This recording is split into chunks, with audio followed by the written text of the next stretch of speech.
Hello दोस्तों, स्वागत है आपका बिज़ ग्लाइडर पे। आज हम समझेंगे एसेट्स के बारे में और टाइप्स ऑफ एसेट्स को जानेंगे। तो सबसे पहले एसेट्स एसेट्स का मतलब होता है संपत्ति। देखिए, संपत्ति तो बहुत तरह की होती है, लेकिन उनमें से कौन सी एसेट्स है और कौन सी एसेट्स नहीं है, ये कैसे पता लगाया जाए। तो एसेट्स के डेफिनेशन को देख के हम बता सकते हैं। तो assets are the economic resources which are owned by business and individuals and are expected to benefit future operations. Assets have an economical value because they contain service benefit that can be used in future operation or sold to somebody. देखिए, अगर सरल भाषा में समझने जाएं तो assets उन संपत्तियों को कहा जाता है जो आज नहीं तो कल आपको किसी तरह का फ्यूचर बेनिफिट प्रोवाइड करे, जो कि इकोनॉमिकल हो। ओके। और सीधे शब्दों में अगर जाना चाहें तो ऐसी संपत्ति जो आपको पैसे बना के दें। इसीलिए शायद एसेट्स को इकोनॉमिक रिसोर्स बोला गया है। चलिए इसे एग्जाम्पल के थ्रू समझते हैं। सपोज आपने एक कंप्यूटर या फिर पीसी लिया, ठीक है, जिस पे आप काम करते हैं। तो मान लीजिए वो काम एक कमर्शियल या इकोनॉमिकल नेचर का है, ओके, जिसे आप सेल करते हैं, प्रोडक्ट बनाते हैं, सेल करते हैं, या एक सोशल मीडिया इन्फ्लुएंसर है, या फिर आपका काम पूरा पूरी उस पीसी पे ही डिपेंड है, या फिर आप वर्क फ्रॉम होम करते हैं। तो देखिए, यहाँ पे आपका बिजनेस अगर कंप्यूटर पे बेस्ड है तो कंप्यूटर से जो आप रेवेन्यू कमा रहे हैं तो उस कंप्यूटर को बोला जाएगा एसेट्स, क्योंकि वो आपको इनकम जनरेट करके दे रहा है। ठीक है, इतना आप समझ गए, बेसिक सा एग्जांपल था। अब समझते हैं टाइप्स ऑफ एसेट्स के बारे में। देखिए, टाइप्स ऑफ एसेट्स, देखिए एसेट्स को 3 कैटेगरीज में डिवाइड कर दिया गया है। On the basis of convertibility, on the basis of physical existence and on the basis of usages. तो on the basis of convertibility में there are 2 types of assets, current assets and non-current assets. On the basis of physical existence, there are 2 types of assets, tangible assets and intangible assets. On the basis of usage, there are 2 types of assets, operating assets and non-operating assets. चलिए in terms को एक एक करके समझा जाए। सबसे पहले है करेंट एसेट्स। करेंट एसेट्स उन एसेट्स को कहा जाता है जिनको 1 साल के अंदर कैश में कन्वर्ट कर दिया जाए। ओके, तो current assets are those assets which are expected to convert to cash within a year.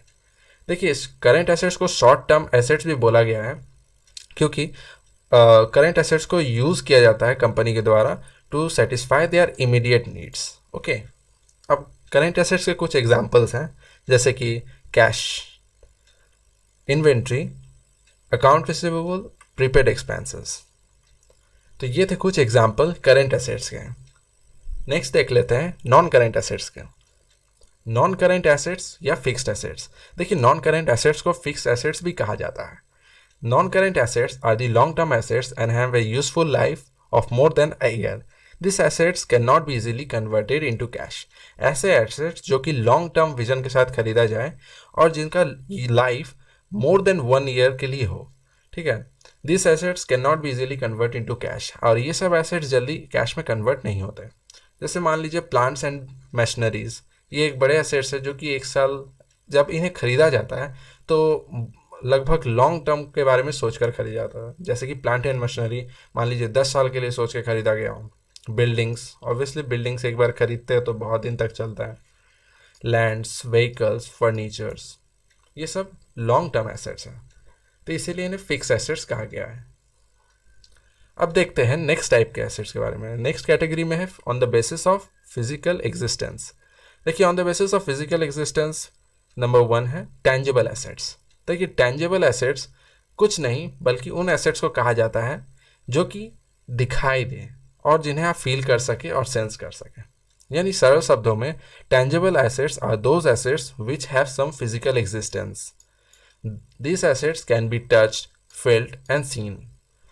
ऐसे एसेट्स जो कि दृश्यमान हो, जैसे कि plants and machineries, lands and building, furnitures and fitting, computers and vehicles, ये सब दिखाई देते हैं जिन्हें आप टच कर सकते हैं, फील कर सकते हैं।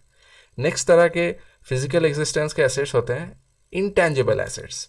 Intangible assets are those assets which have no physical existence. ये उन तरह के एसेट्स को बोला जाता है जिनका कोई अपना फिजिकल एग्जिस्टेंस नहीं होता, लेकिन तो भी इन्हें एसेट्स कंसीडर किया जाता है। Can not be seen, felt and touched. For example देखते हैं गुडविल। देखिए, गुडविल तो कुछ नहीं बट एक रेपुटेशन है, एक रिस्पेक्ट है तो गुडविल को आप देख नहीं सकते हैं, लेकिन उसे एसेट्स कंसिडर किया गया है, ऐसा हम मानते हैं एसेट्स। सेकंड में पेटेंट। पेटेंट कुछ नहीं बल्कि एक लीगल राइट है, उसका अपना कोई फिजिकल एग्जिस्टेंस नहीं है जिसे आप टच नहीं कर सकते, देख नहीं सकते, लेकिन तो भी वो एक लीगल राइट होने के कारण वो एक बिजनेस का एसेट्स माना जाता है। ठीक उसी तरह कॉपीराइट भी दूसरों को आपके कंटेंट को कॉपी करने से बचाता है।